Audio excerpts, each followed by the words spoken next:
यत्र नार्यस्तु पूज्यन्ते रमन्ते तत्र देवताः, यत्र तास्तु न पूज्यन्ते सर्वास्त्र फलाः क्रियाः। अथर्ववेद में विदित इस श्लोक के अनुसार जिस कुल में नारियों का सत्कार होता है उस कुल में दिव्य गुण, दिव्य भोग और उत्तम संतान होते हैं, और जिस कुल में स्त्रियों का सम्मान नहीं होता वहाँ उनके सभी कर्म निष्फल हैं। दोस्तों, कल अंतर्राष्ट्रीय महिला दिवस है और इस महत्वपूर्ण दिन पर हम सभी महिलाओं को आदरपूर्वक नमन करते हैं और शुरू करते हैं सियासत का चौथा एपिसोड। यह है शॉकवेव नेटवर्क। मैं प्रतीक आपकी खिदमत में।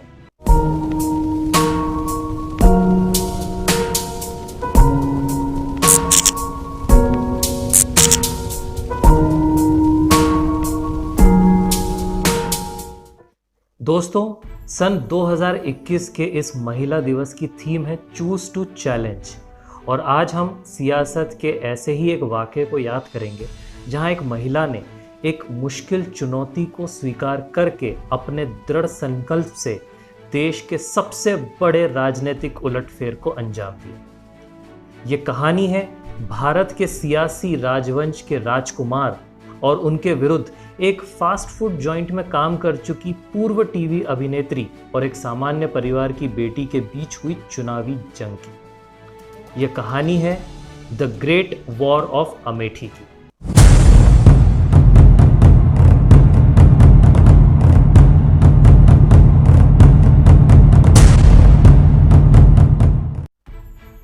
अमेठी पूर्वी उत्तर प्रदेश का एक छोटा सा शहर जहां शायद विकास का कोई नामो निशान नहीं था और देश में लोग इस शहर के नाम के अलावा कुछ नहीं जानते थे, लेकिन जिसका सियासी वजूद बेहद ऊंचा था। यह शहर गांधी नेहरू परिवार का एक अभेद किला बन चुका था। शुरुआत हुई थी 1977 में जब इंदिरा गांधी के बेटे संजय गांधी ने यहां से चुनाव लड़ा और हारे, लेकिन 1980 में वे यहां से जीत गए। इसके बाद शुरू हुआ गांधी परिवार के यहां से जीतने का सिलसिला। दुर्भाग्यवश अपनी इस जीत के कुछ समय बाद ही संजय गांधी की एक विमान दुर्घटना में मृत्यु हो गई, लेकिन इस घटना से गांधी परिवार का विजय रथ नहीं रुका। इसके बाद सन 1984 में राजीव गांधी यहां से चुनाव लड़े और जीते। 1989 और 1991 में फिर राजीव गांधी ने इस क्षेत्र का प्रतिनिधित्व किया। सन 1999 में सोनिया गांधी यहां से जीती और फिर उसके बाद अमेठी की कमान आई हम सभी के प्रिय राहुल गांधी जी के हाथ। उन्होंने यहां से जीत की हैट्रिक लगाई और लगातार 2004, 2009 और 2014 में यहां से जीत दर्ज की। इन सभी जीतों में से 2014 की जीत राहुल जी के लिए काफ़ी महत्वपूर्ण थी, क्योंकि ये चुनाव था मोदी लहर वाला, जब पूरे देश में कमल का फूल लेकर 545 में से 282 उम्मीदवार जीत रहे थे और अमेठी में राहुल गांधी के विरुद्ध भाजपा ने भरोसा जताया था स्मृति ईरानी पर। राजनीति की दुनिया में स्मृति एक नई खिलाड़ी थी, अनुभव भी कम था, पर कहते हैं कि जंग जीतने के लिए सबसे ज्यादा जिस चीज की जरूरत होती है वह है जीत का जज्बा, और यह जज्बा स्मृति में कूट कूट के भरा था। उन्हें कई लोगों ने रोका, कई लोगों ने मजाक उड़ाया, लोगों ने दावा किया कि अमेठी में राहुल गांधी के विरुद्ध उतारकर भाजपा ने स्मृति को बलि का बकरा बना दिया। लेकिन शायद आला कमान की रणनीति कुछ और ही मंसूबा बनाकर बैठी थी।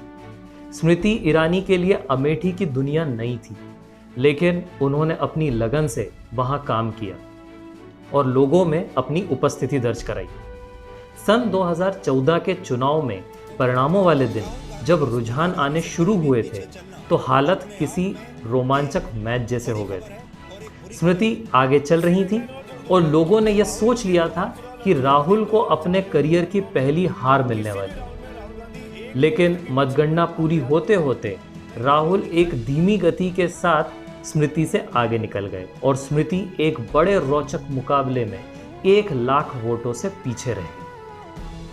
हालांकि संगठन स्मृति के नतीजों से हताश नहीं हुआ, बल्कि उनकी मेहनत से खुश होकर उन्हें राज्यसभा में लाया गया और साथ ही कैबिनेट मंत्री भी बनाया गया।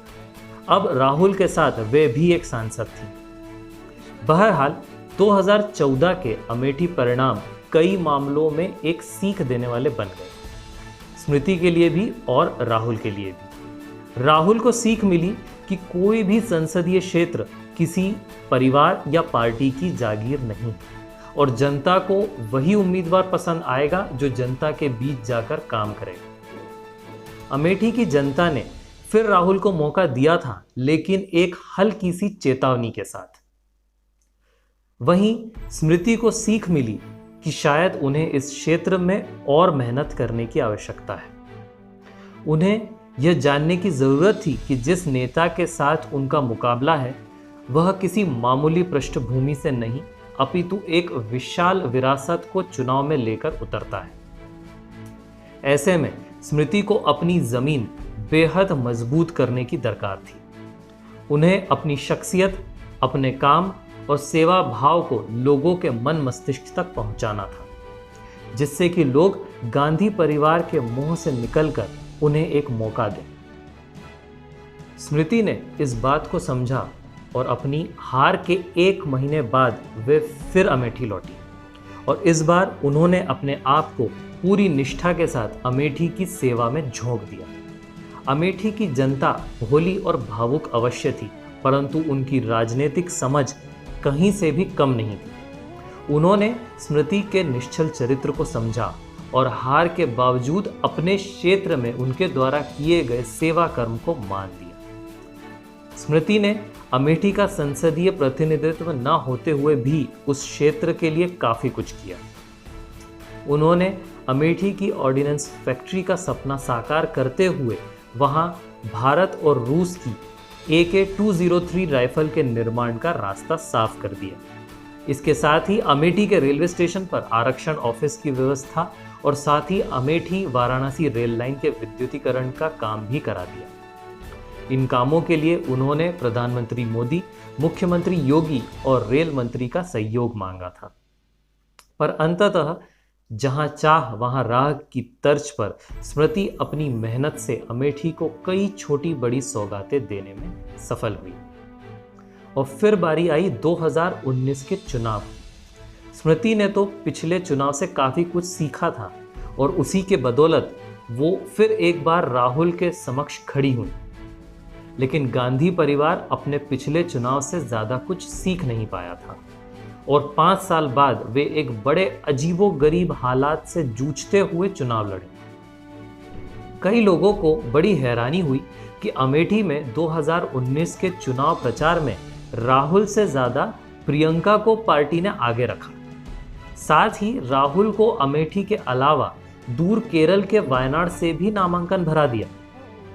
इससे अमेठी की जनता में गलत संदेश गया और उनका अपने मौजूदा सांसद के प्रति विश्वास थोड़ा डगमगाया। वहीं प्रियंका ने जिन जगहों पर चुनाव प्रचार किए वहां कांग्रेस का प्रदर्शन कुछ ज्यादा ठीक नहीं रहा।